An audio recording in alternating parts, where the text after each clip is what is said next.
I spoke recently about the Binding Martyrs.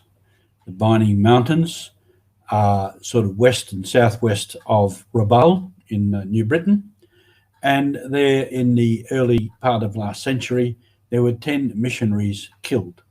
They were slaughtered brutally. There were 2 priests, 3 brothers and 5 sisters.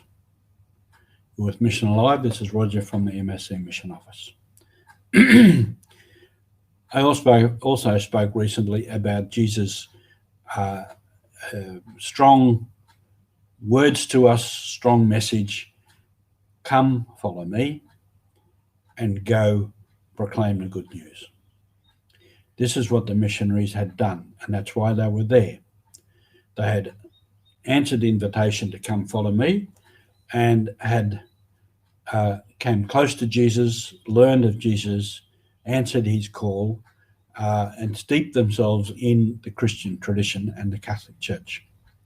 And then they were sent on mission to go proclaim the good news, and ended up in this very remote place of the world amongst a people and in a culture that was not theirs, with all the difficulties of understanding a culture, people with a different mentality, language, customs, and so forth.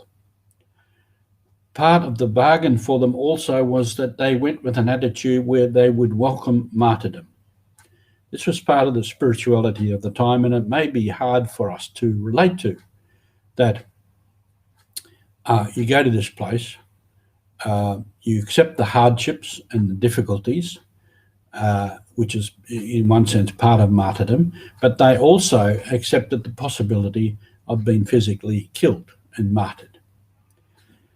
Again, we don't really subscribe to that today, and perhaps we don't really understand it. But that was part of their thinking at the time. At the time, the situation, we don't really know what was the motivation or the situation that prompted this act of violence by a handful of people. However, there was a wider situation. There was reaction from the people there, the natives of that area, against the invasion and intrusion of the European colonialists and the European administration, and into that with the missionaries, particularly with the plantations and the government.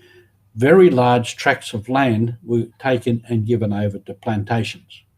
And this was important for the administration of the time of the German administration, what was called New Pomerania. Would have been an income, money winner for the administration to have these plantations. So in the bargain, what was happening with the missionaries was also this thing which would be, in a sense, a political matter and an economic matter, that large parts of the people's land was taken over and used to support the administration and the work of the foreigners, the invaders, if you like. At that time too, a priest here in Sydney, an MSc priest, our first MSc Australian priest, Father Shaw, was the procurator, and his job was to procure all that was necessary of the physical goods for the missionaries. And he did that with funds from Germany and France. He got involved with this matter of the martyrdom of these people, and when the replacements came for those missionaries, he accompanied them from Sydney up to Rabaul and went up with them into the mountains to put them in place, to establish them there. So he became very involved in it, and it was very close to his heart. There is, in the making, a documentary about Father Shaw, and that will come out in due course, and will be seen, hopefully, on television. It's a very interesting story, and in a sense, a very complex story. From this, what we learn from history in this way is that we know wherever the human beings are, if the situation in Papua New Guinea at the time was complex, ours also is complex. We live in a complex world. There's many issues, there's many people involved, there's many levels on which we work, and that is a fact of life. But that is the world in which we are called to go proclaim the good news. And we have to live with and work with all those complexities. And that is the mission. Thank you for being with us.